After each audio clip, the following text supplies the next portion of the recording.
Thank you so much, Vicente, for this view, for this presentation, for this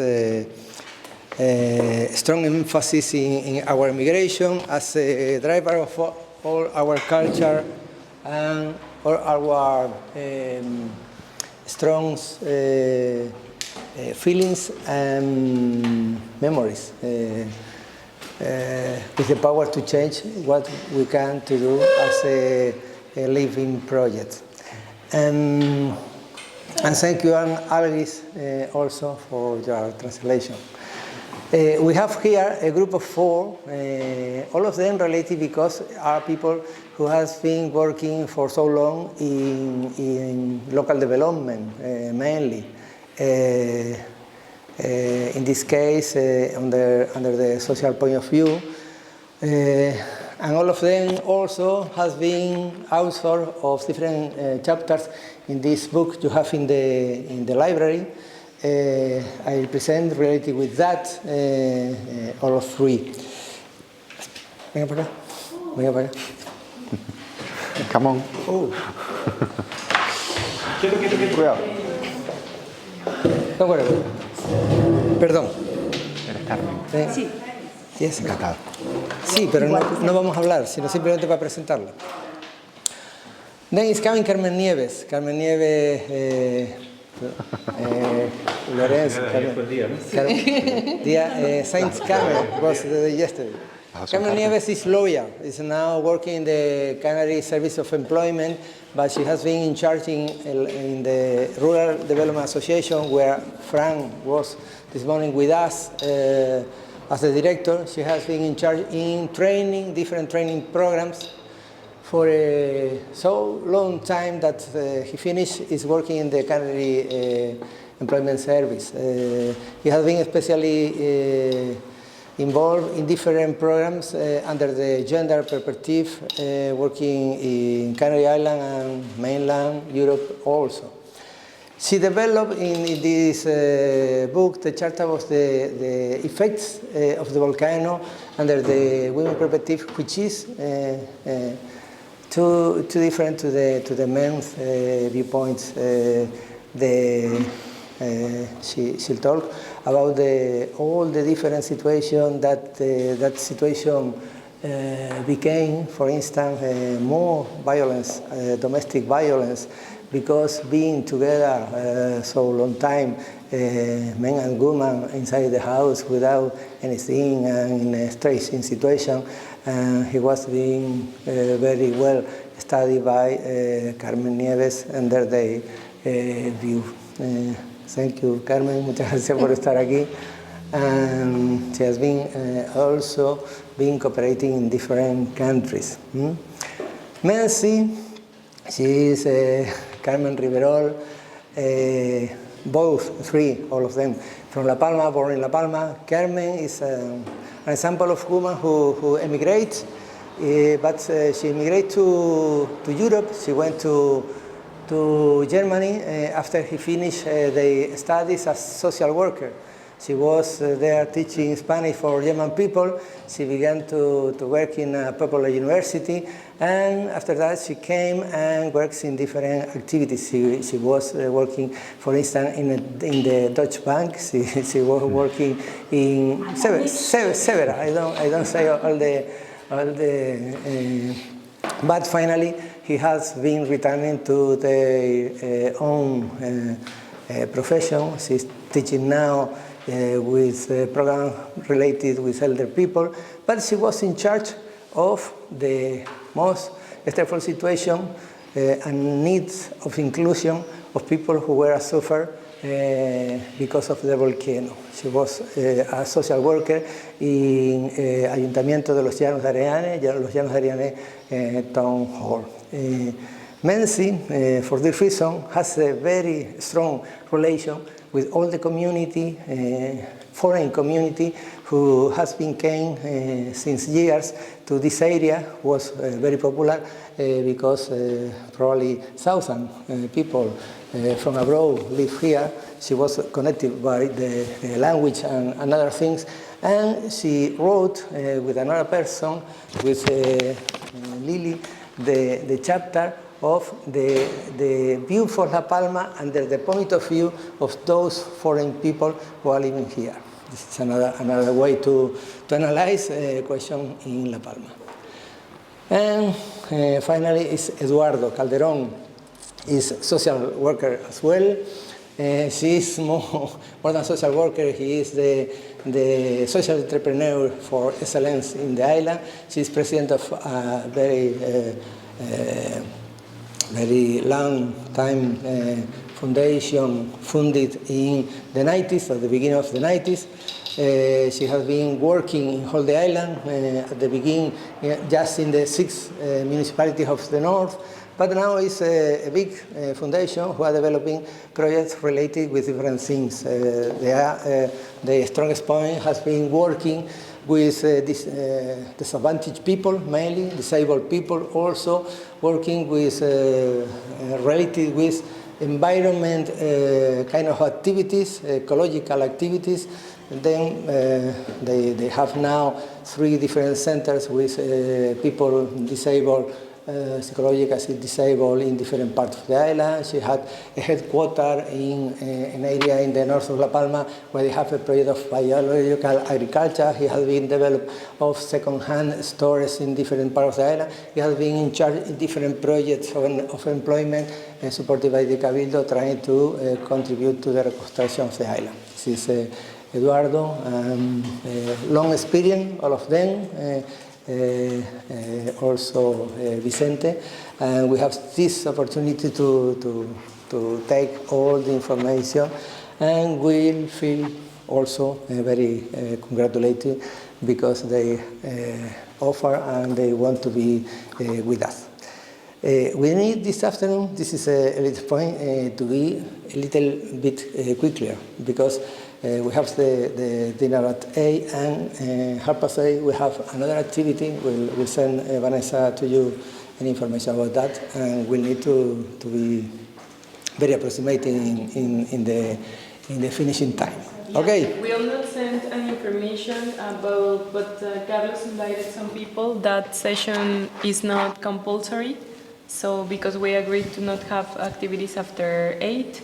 However, he's going to explain to me who are the experts coming, and if perhaps at least one person per domain can join, that's enough. That's more than enough.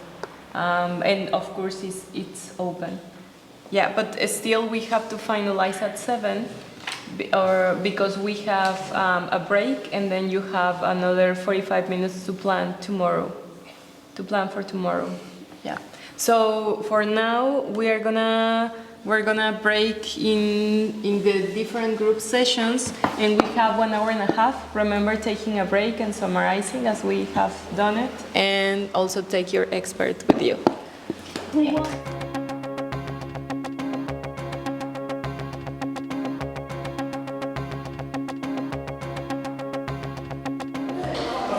Okay, I'm gonna start now. Okay, so our session was with wonderful Carmen Rivera Rodriguez. So these are the 4 main, sorry, we had to extend it to the 4th point, I hope you don't mind, that we offer the group. So the first is that she noticed that after the volcanic eruption, there was a rise in mental health issues, and the demand is too much that the country can handle. So there's still a 2-month wait list for those that need a psychology consultation.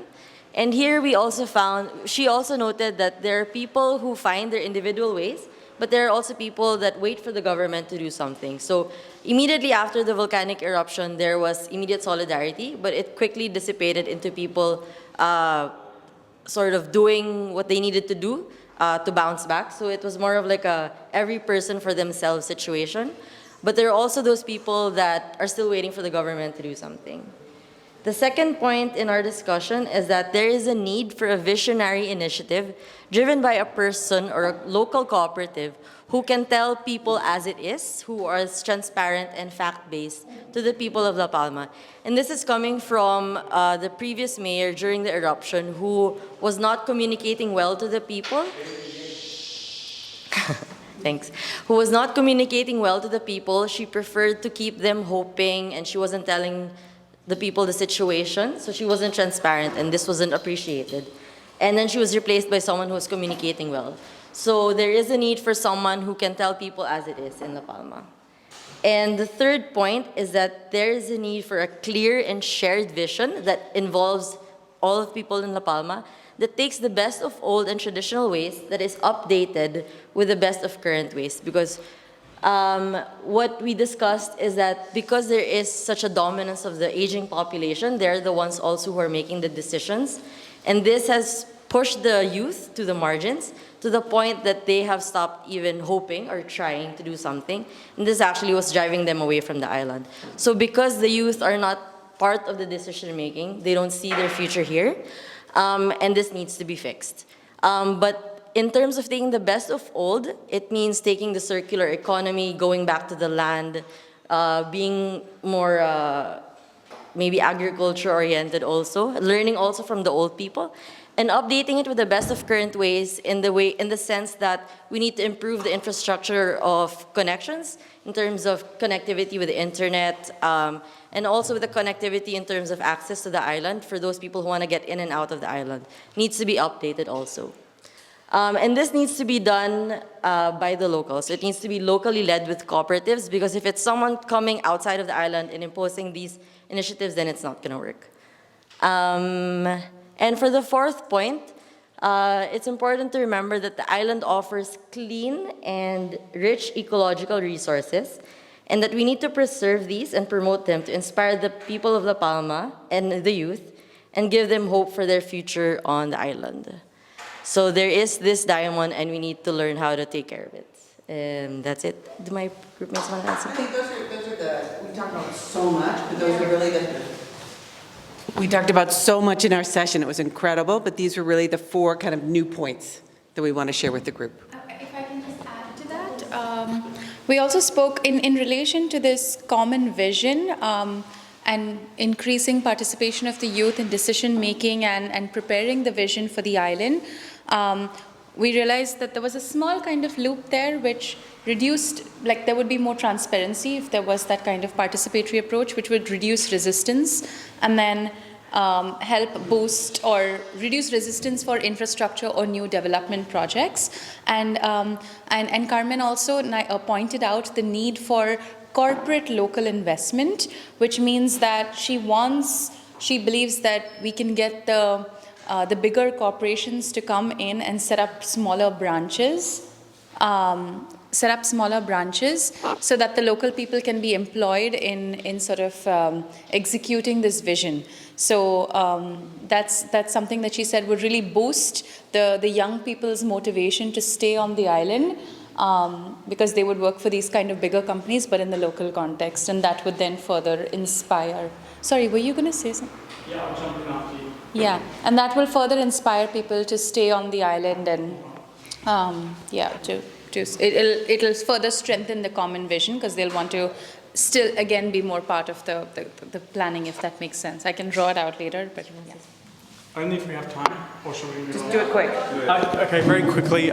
We spoke previously about the lack of connectivity on the island and how people have moved away because they don't have access to WhatsApp.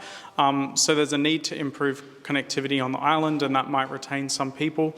But just as another loop to add to that, actually in improving connectivity, I just spoke to Carmen privately, we actually have the opportunity as well to create more tech jobs, and we see that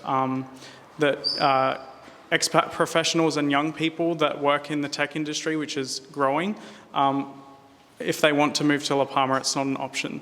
So actually by improving connectivity, not only do we keep people who want access to faster communication and information, but we actually have an employment opportunity here for people working in those industries. So I think there's probably a reinforcing loop there. Thank you.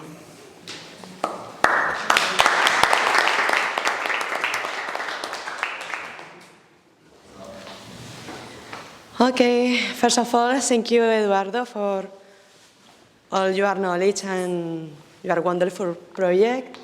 He told us that he is working with people who are in risk of exclusion of the society. Some of these collectives are people with disabilities. He told us that the main challenge of these people is that they are living in a very rural areas, and they don't have an effective access to all the social services. So this situation exposes they to suffer and unwanted loneliness. And also their parents are getting older and they don't have other people to take care of them. And they need a building and the services needed to help them in the future. Also, we were talking about the poverty. In Canary Island, there is a lot of poor people or people who are in a situation of poverty. He thinks that this is because there are a lack about the training and skills they have for get a job. Also, he talked about the land distribution in the island helps to reduce or affect in a way the poverty in the island because they distribute in a better way the richness here. And also he told about the gender equality. In his opinion, women need to reconcile work and family life for a better access to the employment. That was the general ideas. And for the vision of La Palma, it is important to integrate different sectors in the island. Also, we talk about the circular economy, but not only as a solution for waste, but only like offering new opportunities to people who are excluded, who are isolated, but also like migrants that come and need to wait 6 months so they can like get a nice job, and also the self-sufficient homes that we need with energy and with food. And he's promoting this ethical bank where he has funding to do these projects with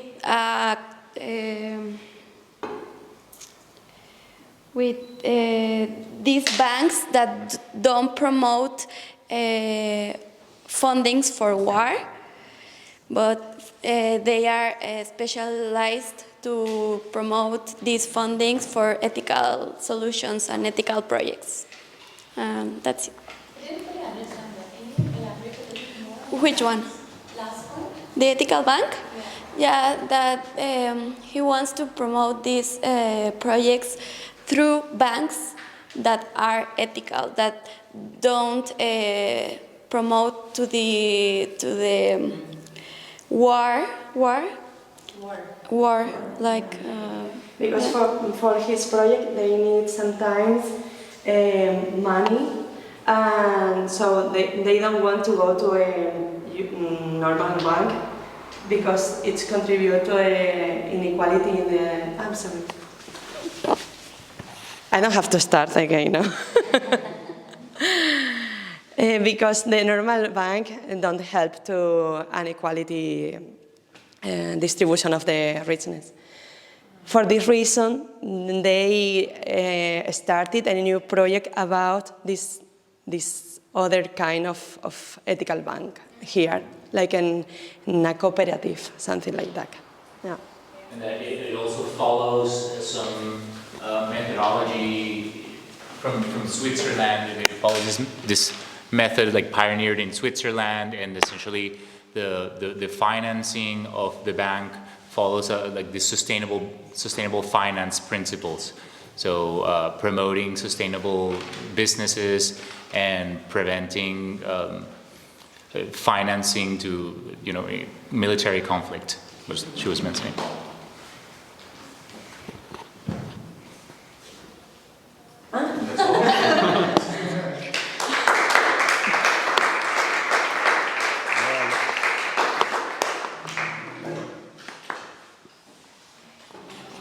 Okay, so we were with Vicente, he's there. We had a very great session. We basically tried to model how is and would be, or should be also, the decision-making process in La Palma in terms of participatory approach.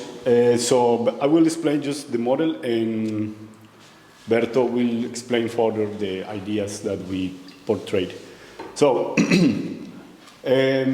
one thing which is important for him, and he wanted to make it clear that the population of La Palma is not only the locals, but also those that have emigrated but still connected with La Palma. It doesn't have to be living here, but what they think, what they can add to La Palma is still very valuable. So we need to take into account those people who are not living here, okay?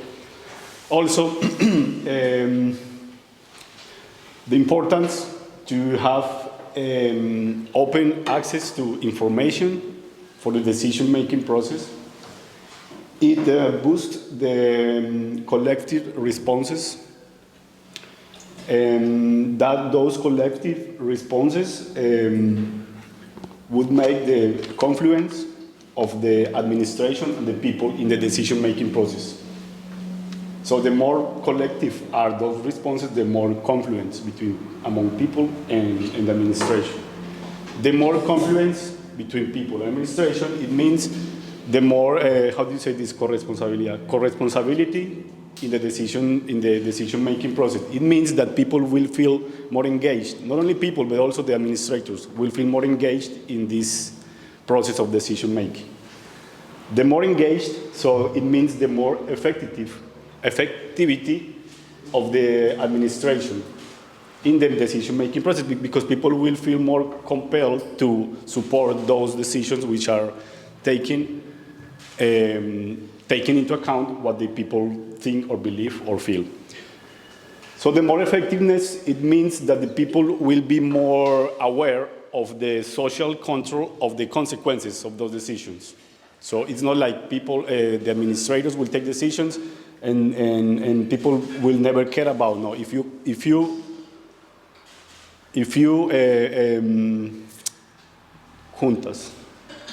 you gather people and the decision-making process, people will be more aware of what is going on about the consequences of those decisions.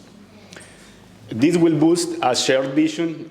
I think this is very clear and very important to have this shared vision, because that shared vision will imply that the decision will be more consensual. Shared decision. And also, we kind of realized that the more are those gathered decisions, the more the population will feel that they are part of the decision-making process. I've been saying this like in a very different ways, but that's really how it works. And in relation to the youth, if the people is more engaged in the decisions, it means the youth will be less excluded of the decision-making process. And this will mean that the non-effective participatory of the youth will be weakened, and if this is weakened, then the more shared vision again. So we have 1, 2, and 3 loops. I think, we think this is very important, and I would like to highlight the importance of the access to open access to information, because the more people know, the more they will feel that are committed to the decisions, and they are taken into account. So basically, that's it. We were very happy with this, because I think at the end, at the bottom of everything that's happening, the La Palma administration would definitely need people engaged in the decision-making process. So, yeah, this is pretty much what we talked about, but there's also a fact that is important, that is here in La Palma, there's a lack of communication. Like the population is really dispersed in the island, and the communication is not well received from these places. Now the communication is centralized in the main spots of density of the island, and it's not working really well. So a point that we said is maybe to decentralize this, or at least take people to reach to these places, so we can find, well, they can share what they were thinking. And also one really interesting thing Vicente shared us about the decision making is that he created a project that is called Barrios ODS neighborhoods, and for attach the ideas of the ODS into the neighborhoods. They did it with 8 neighborhoods of all the Canary Islands, and what they did is have a walk with people of the neighborhood, including the politics and the opposition and some technicians, to improve in many things that happens on this neighborhood. And this was really interesting, because with this we could see that the ideas that had the people of the neighborhood was really going to the politicians, because if the politicians don't do what the people don't do what the people are suggesting, then the opposition was also there getting the same information. So I think there was a really interesting idea, and also a resilient idea, because if you include the opposition in this kind of actions, this action, like this community work, will be resilient and will go into the future, no? Because even the opposition and the politicians that are now are agreeing with this. And yeah, for finish, Vicente also talked about his dream island, and he says that when she is going to retire, he wants to come again to La Palma, and his dream island is an island that has a shared communication and includes all the people of the island. Because if the people of the island are included, they will have this feeling of belonging to the island. And yeah, that's pretty much all.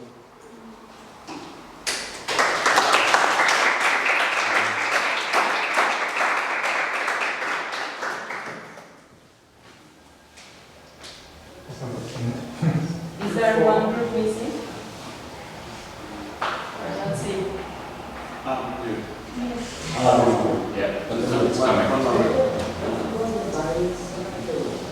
Perhaps while it's coming, a question, and I think Vicente is here and Nieves and Carmen.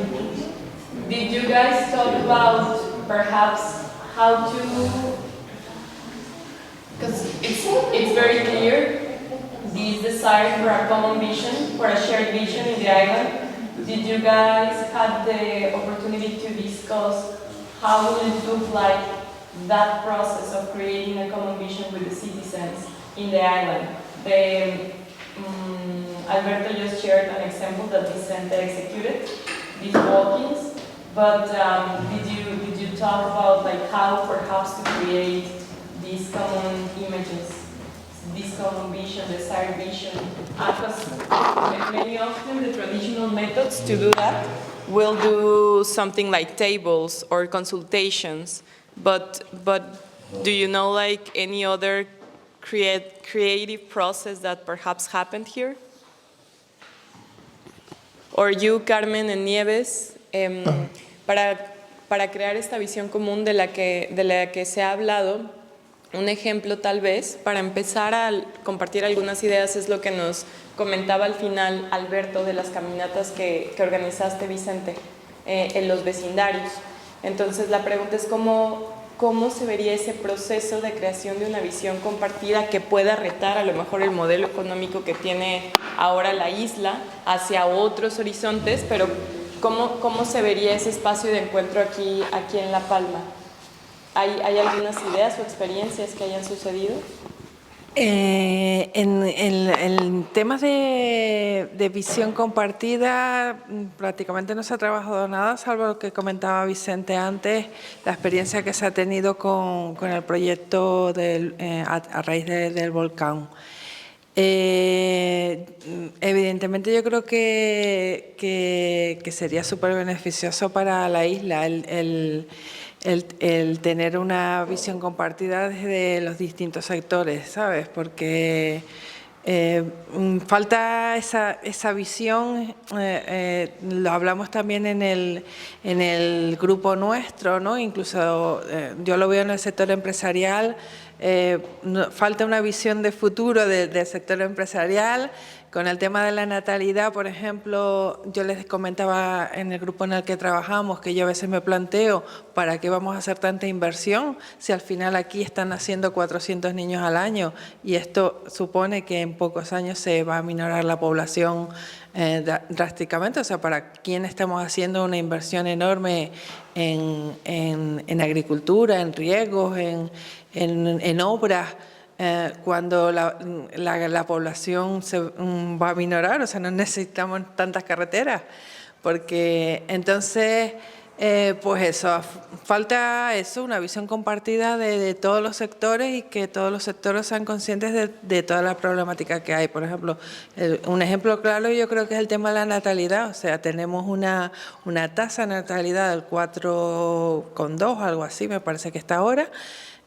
Esos son 400 niños que nacen al año en la isla nada más, y sin embargo tenemos unos recursos de conciliación, la mayoría de las guarderías, solo dos, tenemos una guardería por municipio y solo dos, tienen un horario de tarde, el resto de las guarderías solo tienen un horario de 8 a 3 de la mañana. Entonces muchas veces en las reuniones en las que yo he estado, se lo planteo al resto de los sectores, les digo, vale, ustedes están hablando de inversiones, de hacer grandes inversiones, de hacer tal, pero es que el factor humano, no tenemos guarderías donde poner a los niños, y así pasa también con la gente mayor, no tenemos centros de día donde poner a los niños. Yo lo vivo diariamente, yo llamo a la gente para una oferta de empleo y las personas me dicen, pues no puedo coger la oferta de empleo porque no hay guardería o no hay centros de día donde yo pueda poner a las personas, a mi madre o a la persona que cuido, ¿no? Pues eso, que hace falta, o sea, yo creo que cada uno tiene su visión, cada sector tiene su visión, más o menos larga, pero en general bastante corta, y yo creo que haría falta una visión conjunta de todos los sectores y de toda la problemática que hay, y lo que están haciendo ustedes aquí. Me parece súper interesante por eso, porque les va a dar una visión conjunta de toda la problemática que existe en la isla. Thank you. A very brief summary for those that speak English. Nieves says that there's nothing such as a shared vision or a vision of future besides what Vicente executed and implemented. She also says that this shared vision is lacking even from the corporate sector, like this notion of future, which is quite interesting. And she says that what for building, she has asked in several, let's say, with authorities or in several collaborative spaces, why do we create a shared vision if we have 400 babies born yearly, which is like a very small amount? And even with that notion, she says that there's no infrastructure like daycare centers for the kids. There are 2 in 2 municipalities and only one of them is open during the afternoon. So there are no really investment taking care of this human aspect of a future shared vision. And she considers that this shared vision should be actually shared by all the sectors of society. She didn't mention something about how to create it actually. And I think that's important that we start thinking about what could be the mechanism to do such a shared vision. And then Vicente wanted to respond, and then Carmen. Yeah. Bueno, ya. Lo voy a decir en español porque evidentemente mi español es mejor que mi inglés y como tú traduces tan fenomenal, pues tú vas a hacer la traducción. Me gustaría empezar haciendo una pregunta, porque en realidad, ¿desde dónde se debe coordinar esa visión común? ¿Quién va a coordinar eso? ¿Quién debe impulsar eso?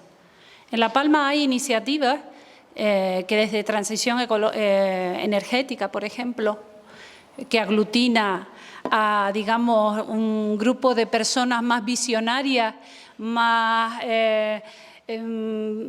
digamos, reivindicadoras y con una visión un poco más al nivel de las necesidades reales del planeta. Se han intentado organizar jornadas donde se ha invitado a diferentes sectores y eso ha quedado ahí, en una jornada X, donde, pues sí, incipientemente se ha hecho algo o se ha propuesto algo o se ha esbozado, digamos que un proyecto materializable con una dirección clara, enfocada a la sostenibilidad de lo que es la isla, pero no ha pasado mucho más allá. O sea, ha seguido aglutinando a esas 4 personas que tienen una cierta sensibilidad para la transición energética y poco más. Entonces, el problema creo que es ya no dinamizar a la población para que participe, sino quién se hace responsable de que eso tenga una continuidad y quién modera y quién traza una dirección en la que se debe avanzar, ¿no? Y el tema de la participación de antes, a mí me parece fenomenal, pero la participación empieza porque la gente se sienta implicada en lo que está pasando. Yo puedo hacer o intentar organizar digamos, una jornada, lo que sea, donde tú puedas venir a proponer, pero llega un momento en el que tú también te cansas de proponer, porque no ves realmente que tus propuestas sean tomadas en serio. La gente de La Palma tiene un vínculo con La Palma increíble. El palmero adora la isla. El palmero que es de aquí tiene un sentimiento por lo que nos pasa, que aunque esté pasando en Punta Gorda el incendio, le está doliendo al señor de Fuencaliente. Entonces, no es falta de implicación de la población, es que llega un momento en el que a lo mejor la población dice, pero es que si no pasamos de palabras, a mí me gustaría ver algo hecho, algo material, algo realizado, una línea trazada, lo hablábamos en el grupo. Hace falta una línea, quizá no definida al detalle, pero sí una línea que oriente en qué dirección vamos a ir. Y estoy segura que todo el mundo se sumaría y haría propuestas, pero es que esa línea no existe. ¿Vale? No sé si me expresé bien, pero sí ha habido jornadas incipientes, pero no tenemos la madurez para asumir ese reto que supone cambiar de paradigma y decir, pues hasta aquí ha funcionado lo que hemos tenido, pero a partir de ahora tenemos que inventarnos algo que esté a la altura del siglo XXIII, no del siglo XXI, del siglo XXIII. Sí. Okay, let me see if I can capture what you said. But basically, Carmen said that there were some previous efforts to develop this future vision, and it's the second time they mentioned this minister, the ecological transition minister, that created some exercises to develop this future vision. But she says something quite interesting, that those efforts should have a continuity and should have like a very clear let's say, timeline to get implemented, because it's not about gathering people and creating a shared vision for the future, but it's about demonstrating how it actually can happen and making it happen. That way, population will trust again. She said also that people from La Palma needed to be very involved in the process, and actually it's not the lack of interest. If you ask any people from La Palma, they feel the identity super strong and they love this place. And she said that, what else, Nieves, do you remember? What else, Paula? Basically, for me, those were the main ideas. Yeah, to have like this line, direction. Yes, align a direction that is based on actions and that, let's say that there's some guidelines to follow and that they should be up to the standards of the 23rd century, not of the 21st century, but to the standards of the 23rd century, looking ahead, basically. What happened to this plan that they created? She said that this vision should be taking into account not only the human needs, but the planetary needs, the current planetary needs. Is that No, I thought you said they did this once already. the ecological transition? The energetic transition. You will speak with Nuria Albet. She will be here. She can also, because she was the one who organized this thing, and she is very strong, and she has a very, very hard belief, and she will go directly to the goal, I'm sure. But it just was, when she proposed these sessions, it was thought for more sectors, also touristic, etc. And now I think, yes, they are working with the energy transition. But you maybe can ask her when she's here. She's a very interesting person. Yeah, sure. Thank you. Yeah. Vicente wanted to share something. Interesante el debate. Voy a discrepar un poquito. Yo a veces me pregunto hasta qué punto toda la población de La Palma, toda, quiere su isla. No me lo creo. No me lo creo. Sobre todo no me lo creo cuando empiezo a caminar por la isla, ¿no? y voy viendo la cantidad de desatinos que se producen en la isla. Es decir, que no todo el mundo, no todos los palmeros, no todos los residentes en La Palma quieren, o no sé qué significado tiene el término querer la isla, ¿no? Porque yo a veces me pregunto si realmente toda la población residente quiere la isla, ¿no? Y está dispuesto a comprometerse por la isla, ¿no? También lo hemos visto ahora detrás del volcán, ¿no? Han sucedido ciertos hechos que dejan mucho que desear en el tema del cariño hacia los palmeros hacia los propios palmeros. Entonces hablamos de cuidados al territorio y también hablamos de cuidados a las personas. Entonces ahí a esta sociedad todavía le falta un recorrido por hacer.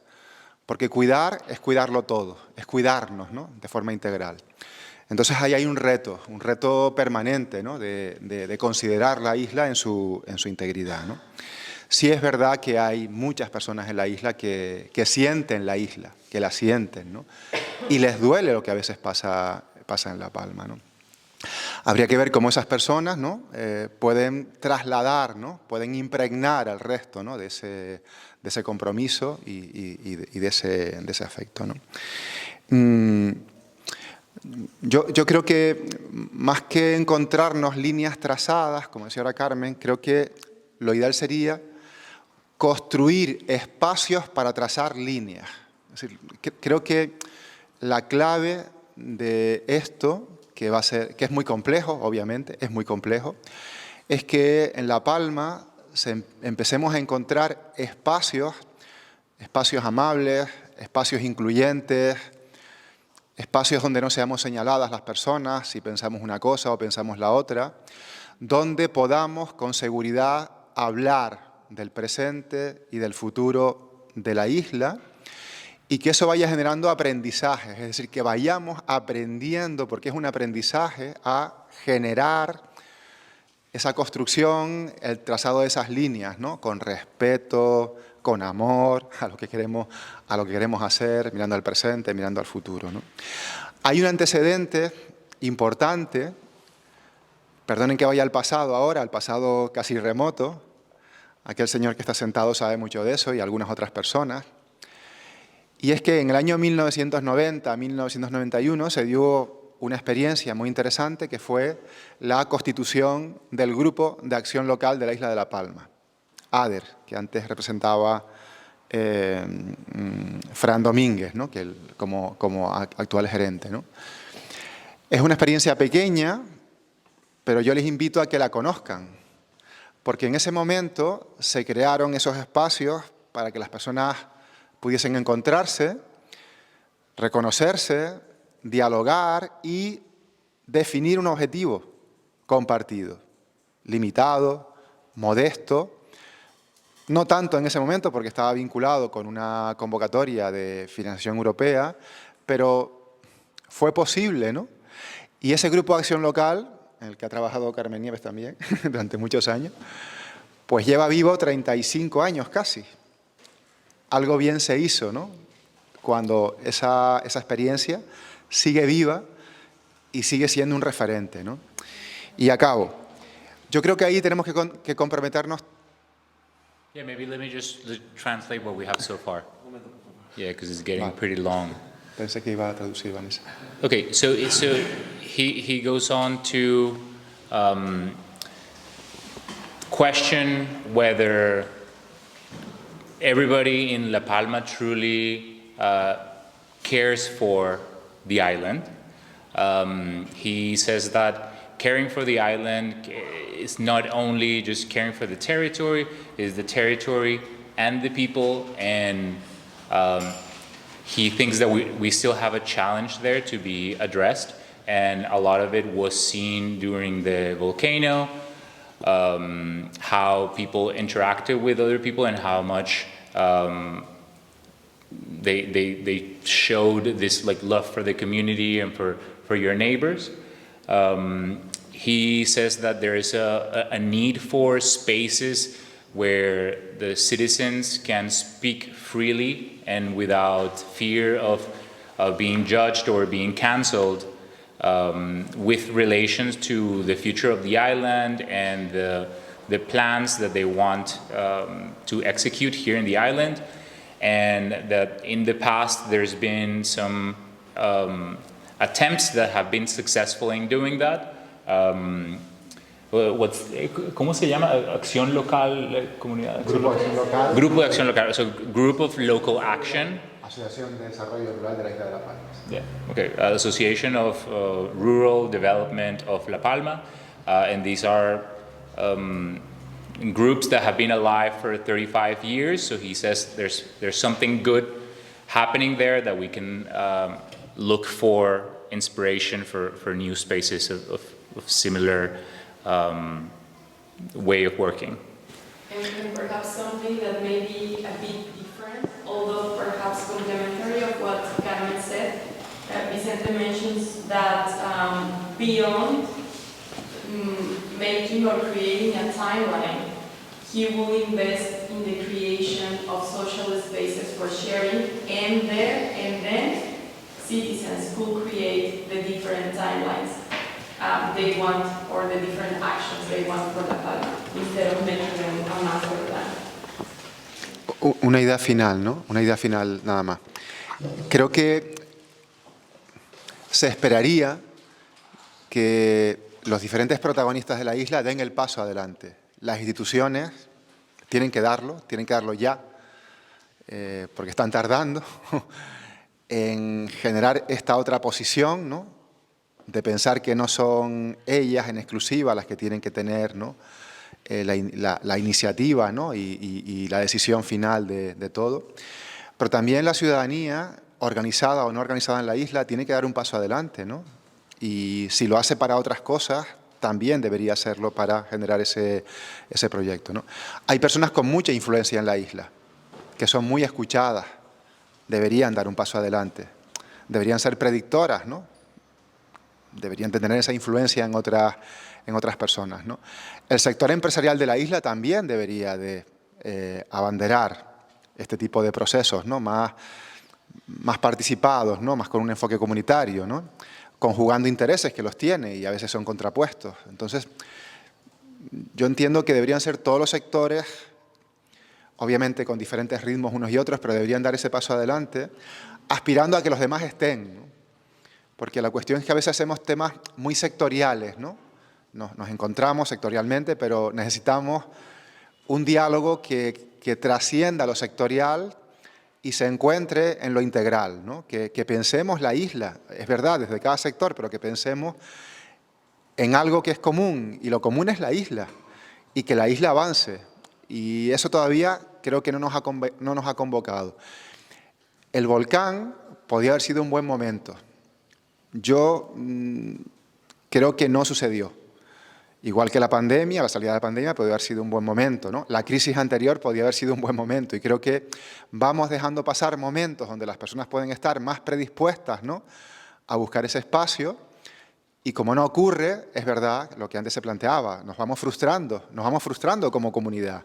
Hay muchas personas que pueden sentirse frustradas, ¿no? Pero ante eso, las que no estemos frustradas, debemos de dar el paso adelante. Y ahí las administraciones tienen una responsabilidad importante de poner los medios, de poner los marcos, ¿no?, para que podamos hacer juntos. Okay, so he talks about the need for the key players in La Palma to step up, to be the ones initiating the change. He talks about the responsibility that institutions have in making this step forward, but that it's also not just the institutions, but the citizens themselves. There are examples of ways that they've self-organized and push initiative forward, so they should do it also for the when it comes to getting involved in the future of the island. He thinks that there's been some times of opportunity with the volcano, with the pandemic, with the previous economic downturn, but he feels that we have not really taken advantage of those inflectional points to sort of make change. And then he also talks about the responsibility that the government has to create spaces or create the tools for this type of dialogue that moves away from the sectorial and truly encompasses a rather holistic view of like not just industry, but this is what we have in common, which is the island.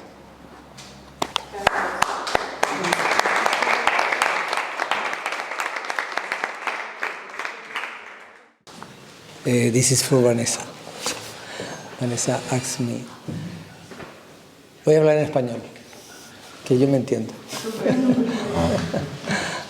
No, bueno, yo creo que este es el tema de fondo, lo que estamos hablando.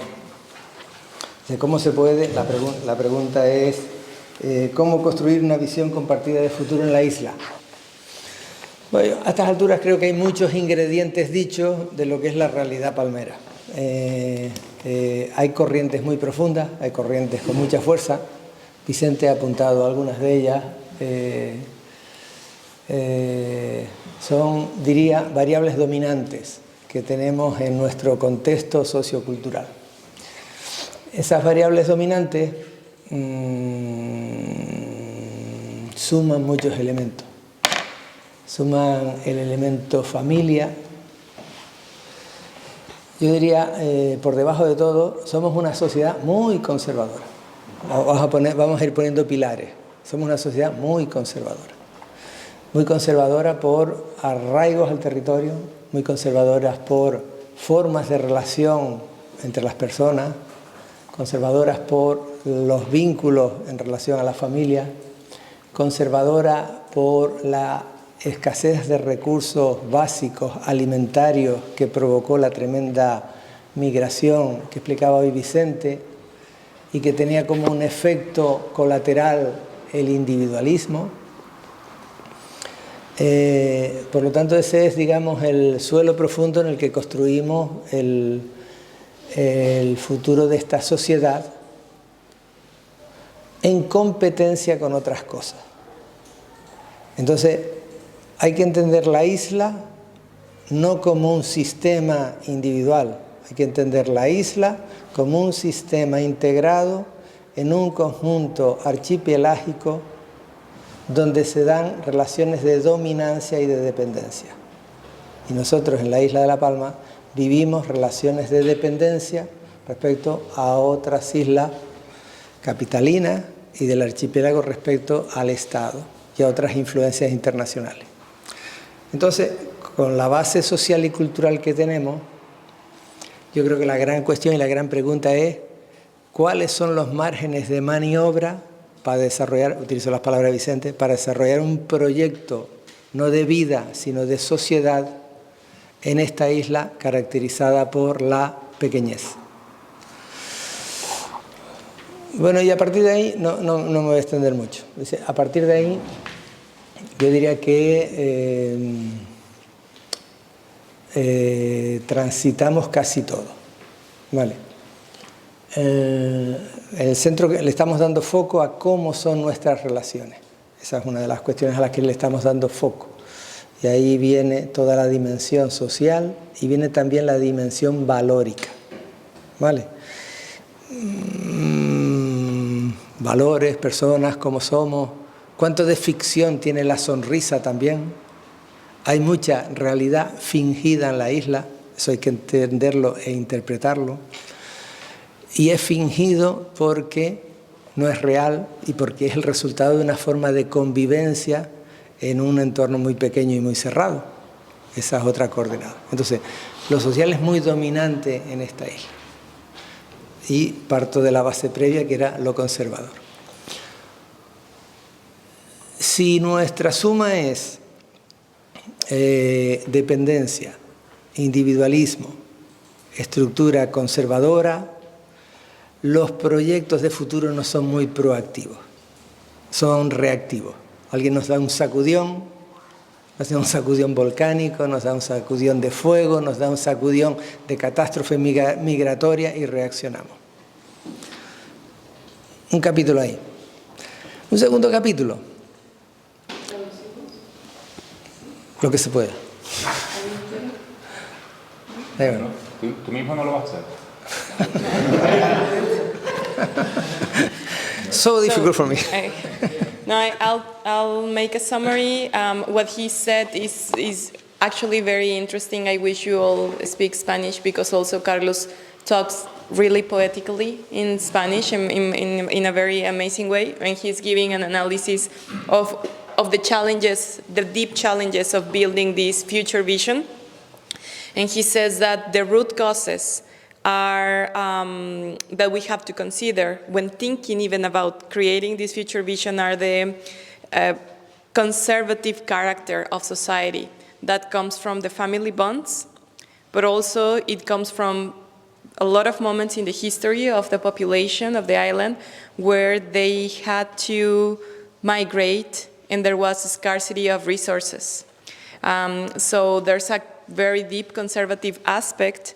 Also, he mentions that we have to understand that there are a lot of dominant variables of the island versus perhaps the more capital island and even in front of Spain as a general state and also international organizations. So La Palma is the way it is and has this short-term vision that the future vision is rather reactive than long-term forecasting or visionary development in La Palma because also these influences.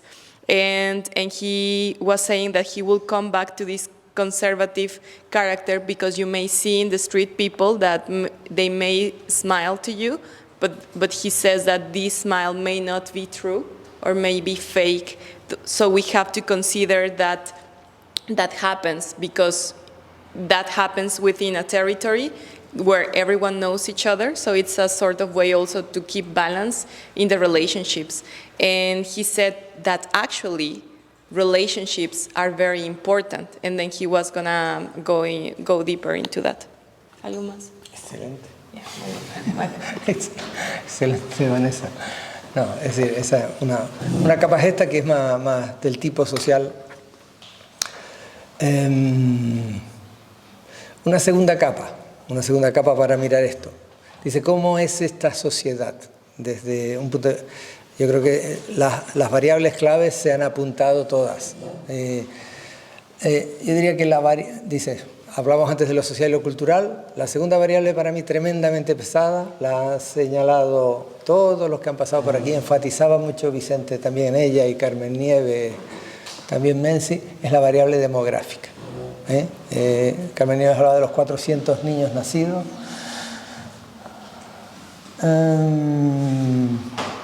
Fijaros una cosa, a lo mejor dentro de algunos años estaremos hablando, vamos a La Palma venezolana, constituida a partir del retorno de población emigrada. Nos vamos a encontrar aquí con los bisnietos de nuestros abuelos, porque eso ya está ocurriendo. Entonces hay un proceso de sustitución muy importante, Carmen lo contaba antes en su grupo, hay un proceso de sustitución muy importante de crecimiento demográfico que no existe, con flujo demográfico al exterior que existe en en una alta proporción, con un proceso migratorio de retorno de población emigrada aquí, que es lo que nos constituye la base de desarrollo para la isla. Entonces la variable demográfica, que es una variable de estancamiento con envejecimiento, es extraordinariamente pesada. Entonces, en algunos de los estudios que están planteados para La Palma, fundamentalmente dice, ¿cómo se puede intervenir ahí? Pero bien, hay que no descuidarse de esto, porque eso forma parte de los modelos, es decir, y tiene que ver con lo que el laboratorio ha planteado en términos de capacidad de carga. Y esto tiene otro debate para la isla. Es decir, esta isla, con su superficie y recursos, puede ser optimizada con cuánta población. ¿Y para quién? ¿Quién es esa población? Y entonces aquí especulamos mucho, ¿vale? La primera fuente de especulación, mencionaba Vicente a el mejor demógrafo que tenemos en Canarias, que es José León. Dice, una primera cuestión que ocurre con esto es, nos manejamos en torno a 85.000 habitantes. Y eso lo ponemos en correspondencia con un determinado número de turistas. Una de las cosas que se oye muy a menudo con los estudios de prospectiva es, esta isla necesita 110.000 habitantes, entre 100 y 120.000 habitantes. Y se dice, ¿y quiénes son esos 100, 120.000 habitantes?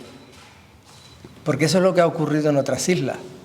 En Fuerteventura y Lanzarote, que eran islas muy parecidas a La Palma en superficie y en población, se lanzaron de los 40, 50.000 habitantes a los 110.000 habitantes, con una función de base, sobre todo de economía turística. Entonces, nosotros estamos diciendo, para ahora, nosotros estamos diciendo, dice, bueno, ¿cuál es el óptimo de población para La Palma? Yo diría, ¿cuál tiene que ser, digamos, la edad óptima para poder hacer futuro en La Palma? Ayer el catedrático que teníamos decía, hay que privilegiar en La Palma tener población entre 30 y 45 años como un elemento estratégico de renovación demográfica y que tenga una cierta característica de crecimiento vegetativo, no de crecimiento de inmigración. ¿Y cómo hacer esto? Y a partir de ahí, de lo demográfico, viene la tercera cuestión. Vale. The second challenge is the demographic situation of La Palma, and of course we know already that La Palma has a lot of emigration from young people. He made kind of this joke that because of the outflows of young people, what's happening lately is that there's an inflow of population from different Caribbean countries to La Palma, and he said in the future people will be coming perhaps to the Venezuelan La Palma instead of La Palma, right? Because this compensation in population will come from those places. He talked about several demographic studies. saying that currently La Palma has around 85,000 people. However, some prospective studies have stated that La Palma needs at least 120,000 people in order to keep its carrying capacity. But there's an important question: what for that carrying capacity, right? And he said that some of the directions people are discussing about here in La Palma are investing on vegetative growth and attracting people that are in the age range between 30 and 45 years old. Basically, there's something else. Y acabo.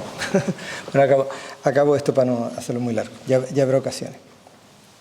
Entonces, dice el escenario que se plantea: crezcamos un poco en demografía, pongámonos en 100.000 habitantes, eso con rejuvenecimiento.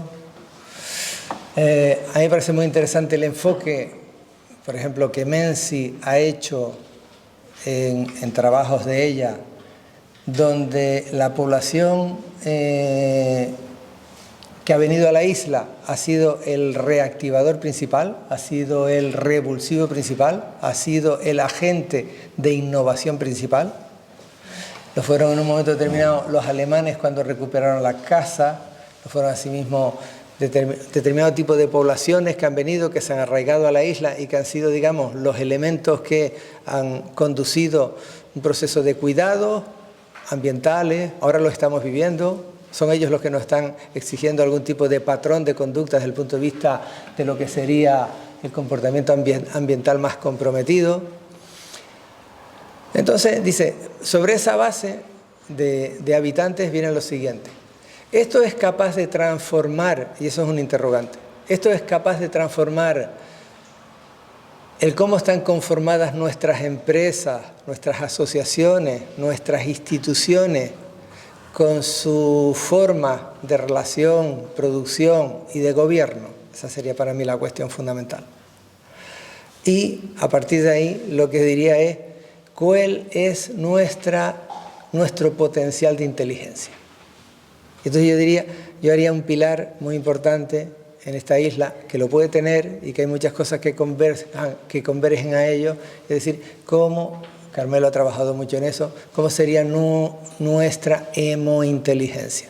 Esto es una isla de hemointeligencia, de combinar, las 5 dimensiones que están aquí planteadas son muy interesantes, de combinar una forma de relacionarse con el medio, que retroalimenta, digamos, procesos espirituales, procesos de valores, con una forma de hacer producción determinada, basada en las calidades, con una forma y luego ahí es donde entramos, luego nos metemos en el túnel, y el túnel es, esto se tiene que llamar agricultura, esto se tiene que llamar turismo, esto se tiene que llamar servicios especializados, o se tiene que llamar de otras cosas.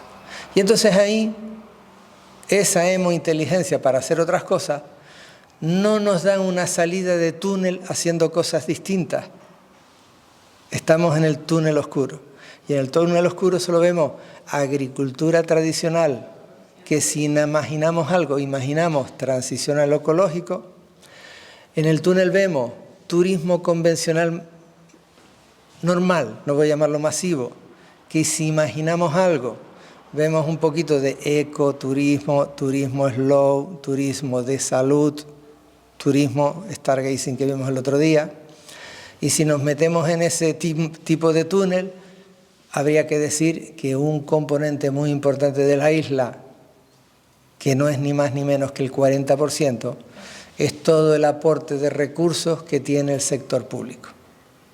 Administración, educación, sanidad, protección civil, seguridades de diverso tipo, puertos, aeropuertos, que tienen una potencia desde el punto de vista de generación económica extraordinaria, pero que nos devuelven al principio de la historia. Es conservador.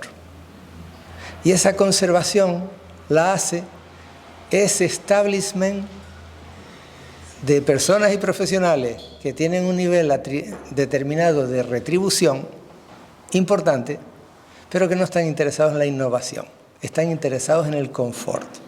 No me molestes mucho si estoy en la administración, no te enfermes mucho si soy sanitario, no te me quejes mi niño que estoy de maestro de escuela. It's very interesting what Carlos just said, and basically changing, when he suggested to change the question of how many people, if it's 5,000 to 120,000, he suggested to change this mindset to rather which age of people we want to attract. And then he said that actually many of the foreigner people started shifting the local actions on different matters in the social life. And they were teaching or even demanding other type of behavior towards nature. So he was saying that is this sector of the population or the foreigner, the foreign migration, is allowing the innovation in the island as well. And he said that it will be ideal that this pushes towards or this provokes the change in the structures in the organizations, institutions, or corporate structures, bringing new ideas. He talked and highlighted something that is quite interesting. He said that the emo intelligence was very, very important, and he kind of visualizes what will happen if we invest on this emo intelligence that integrate, for instance, the 5 domains, and that sort of intelligence is permeating the evolution of these societal structures, whether there are corporations or institutions. He highlights that the public sector here in La Palma is around the 40% of the economy. So it's quite high. And that the owners of the current companies and the ones that are leading the public sector are part of this first part of the history, these conservative sectors that holds the power, but they don't want anything shifted or changed. They want to keep the status quo. And in general, just to make a summary, he talked about the conservative culture and where the power that resides in this type of organizations, where it comes from, and also the dominant relations of the capital of Gran Canarias and Spain over La Palma. Then he talked about the demographic challenge, and let's say it's quite interesting because in some years he said that it could be the Venezuelan La Palma, but instead in the third point he does, with the aging population and the innovation and this emo intelligence that he talks about for the evolution of the organizations that are the base of society, he says that there's another sector of this migration that is boosting innovation in the island. So there's a lot of hints for us, I think, to understand why this future vision is the way it is in La Palma and where could we explore some possibilities. Muy bien, Vanessa. Very good. Extraordinario.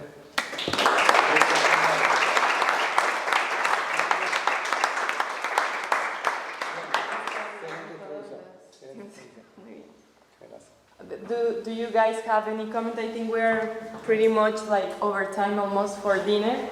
So any other question or comment? La réplica. Invite this immigration? Are they happy about people from South America coming here, or is this going to be a potential conflict in the future? Can you repeat this? Are people accepting of people coming from South America or other places and immigrating here? Because on one side, the La Palma population is going up, but it's getting replaced perhaps by other people from other nationalities who are seeking jobs, and they could help promote the sector. So is this a cycle that we encourage in the island, or is this something that the local people are vehemently against? Yo creo que la pregunta es, a ver si Paula y Ángeles, que la pregunta de Svetlana es qué piensan las personas locales de la migración externa. y si ellos están de acuerdo y lo están apoyando o no. You're asking if the local population is, let's say, supporting the immigration from different... Are they happy? Like there are some countries, for example, Canada, where I have migrated, is open to people coming in because they don't have enough people on the island. So does La Palma share the same this thing, or are they not happy with people from other nationalities? Sí, pregunta, básicamente se pone el ejemplo de Canadá, que es ellos son los que impulsan estas políticas migratorias de apertura a otras nacionalidades porque lo necesitan, y pregunta si el gobierno y la comunidad de La Palma está abierta a eso y si también lo apoya y lo soporta, y si la política migratoria pone algún bloqueo, en realidad es completamente abierta. No, bueno, una de las cosas que hablamos en el grupo nuestro, ¿no? O sea, a mí en general me llama la atención, en Canarias no hay ninguna política inmigratoria. Y no sé si tú tienes algún conocimiento, pero normalmente, o sea, no hay ningún programa de acogida para las personas inmigrantes, no hay ninguna oficina de información para las personas inmigrantes. Yo, por ejemplo, que trabajo en el Servicio Canario de Empleo, hay veces que nos llegan allí que de repente ves que llegó como un avión de gente de Cuba, de personas de Cuba, de otras islas, de otros territorios, y no tienen ningún sitio donde informarse de nada, de cómo convalidar titulaciones, de las posibilidades de empleo, de las posibilidades de formación. No tienen ningún sitio donde informarse, salvo directamente en las oficinas o sobre cualquier otro tema que quieran. Yo creo que lo hablábamos antes en el grupo, o sea, nosotros tenemos de población inmigrante nada más que venezolanos son cerca de 6.000 personas y cubanos son cerca de 3.000. Entonces, pues imagínense las necesidades de información que puedan tener ellos, y no hay ningún tipo de asesoramiento de ningún tipo dirigido hacia ellos. Y en general, yo por lo menos me encuentro muy pocas personas concienciadas con la importancia de que ellos estén realmente, que ellos vengan, porque es lo que hablaba Carlos antes, o sea, la isla necesita mucho más población para ser sostenible, y gracias a que están ellos somos 86.000, 83.000, si no seríamos 60.000. O menos, incluso la población alemana es súper importante, son 3.000 personas de población alemana que tenemos en la isla. Entonces eso, para la dinamización económica y para cubrir las necesidades de empleo que tenemos actualmente, por ejemplo, la población cubana y la población venezolana, está cubriendo las necesidades de empleo, sobre todo en hostelería que tenemos actualmente, pero hay muy poca concienciación sobre la importancia de la población inmigrante en la isla, y sobre todo se ha hecho de menos, no hay ningún tipo de política. O sea, me sorprende que haya responsables políticos de cosas a lo mejor menos insignificantes, y sin embargo no haya nadie que sea responsable de temas de inmigración. So she says that there is no comprehensive strategy to sort of integrate or even inform people coming into La Palma. She says that she's very surprised that there are people in the government assigned a lot of more insignificant things, but there's nobody in charge of somehow either giving them information, placing them, like employment, etc. Even though there's a large number, there's 6,000 Venezuelan and then 3,000 Cubans, I think it was mentioned. So she's expressing that she's very somehow shocked how this is not part of the collective consciousness, because there is a dependency that La Palma has on immigration. And if it's not for them, the population of La Palma would be around 50-something thousand as opposed to the 80,000 that it is today. So she's saying that it is something that La Palma is behind on. And is she happy about this? And she thinks No. it should be supported? Yeah, she thinks that you should be supported. I would just like to add, because we discussed a lot about this topic in our group. Yeah, and also not only there is no support in people arriving, there is like negative perception perhaps from local citizens towards immigration, especially towards immigration from South America. We seem to be a bit more open about European immigration though. But also there is some barriers to incorporate these specialized professionals that arrive into the workforce, because sometimes even doctors, engineers, we don't recognize their certifications, education certifications. So sometimes they end up working on even different professions other than their specialization. So that it's a bit lacking. It's a good topic for us to explore. Did you say there's a negative impression on?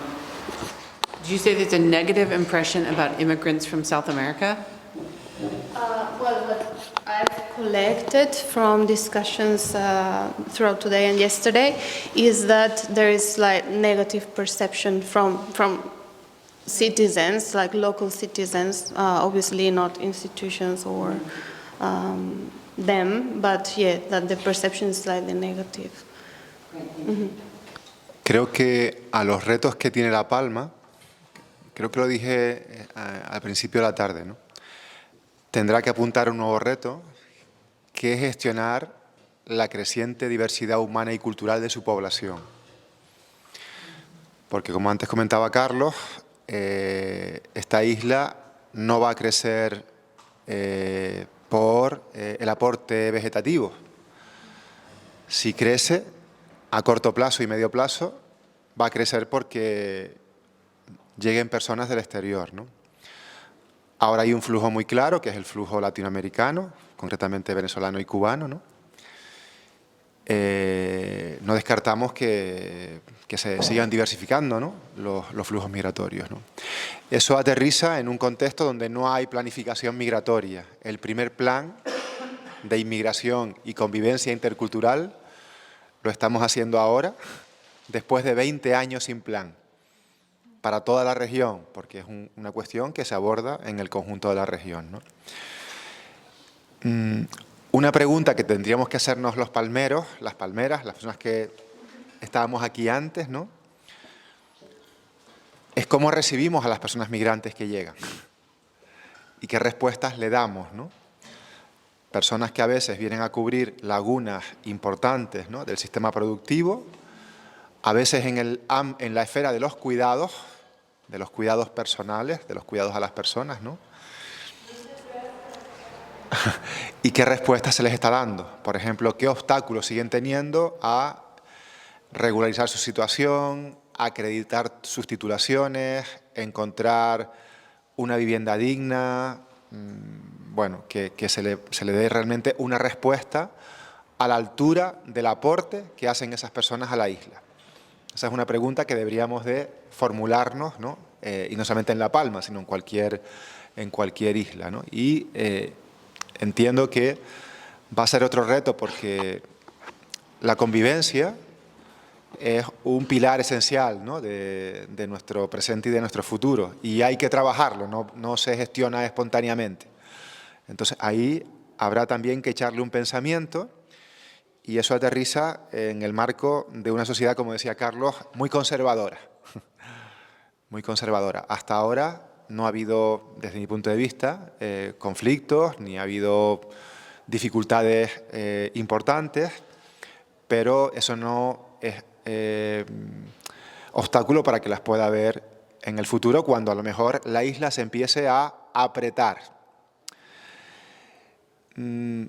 La experiencia de Fuerteventura y de Lanzarote quizás para unos ha sido positiva, para la esfera económica, pero desde el punto de vista social yo creo que muchas personas que viven en esas islas están arrepentidas de haber transitado por un crecimiento tan rápido y tan poco pensado. La Palma tenía más población que Lanzarote y Fuerteventura. Es una isla más pequeña. Yo no sé qué sería La Palma con 110.000 habitantes. No sé, dejo ahí el tema porque Es una cuestión que habría que pensar mucho, y no por un tema de capacidad territorial, sino de gestión desde lo social, desde lo sociocultural. Tendríamos que estar muy preparados para que la isla crezca 30 o 40.000 habitantes más. Eso es un gran crecimiento, si se hace sobre todo en poco tiempo. So he talks about the challenge with the way, or the question that the people in La Palma need to make for themselves is, how do we want to welcome people coming from other countries? There are many elements that could make that welcoming like a positive experience, but as we heard, there's not truly a comprehensive strategy for this. For example, giving them good housing and a response that would be proportionate to the help that they're providing to La Palma. He's saying that they're filling in some really important gaps in employment. He brings in the example of Fuerteventura and Lanzarote. He says, yes, these islands went through a large boom, and some people maybe see that as a very, like, as a success story, because at least from an economic standpoint, there was some achieved success. But he argues that there's probably a large portion of the population that also feels that maybe that growth was too fast and too disorganized, with a lack of strategy, of especially integration into society. He says, like, in La Palma, they haven't had any type of like major conflict, but that doesn't mean that it couldn't happen in the future if the growth is unplanned and just happening by inertia. I'm just trying to make sure I'm not missing anything. But yeah, do you remember anything else? I think that's pretty much it. Pues, I think we're closing the session now. I think it was super inspiring. Thank you so much. And perhaps we can see with Vicente if there are some other thoughts. And we already know that Carmen is also here. We already know that Carlos is super wise and is very involved in the organization, but it's so worth to take a time with him. And I think we're gonna have to do several sessions per day with him. So perhaps 20 minutes or something like that about the specific questions. We can talk about it tomorrow, because I think there's so much that we can learn, and he's bringing a lot of experts, but himself, I think he can really inform us and guide us in what we are doing. So thank you everyone, and welcome to dinner.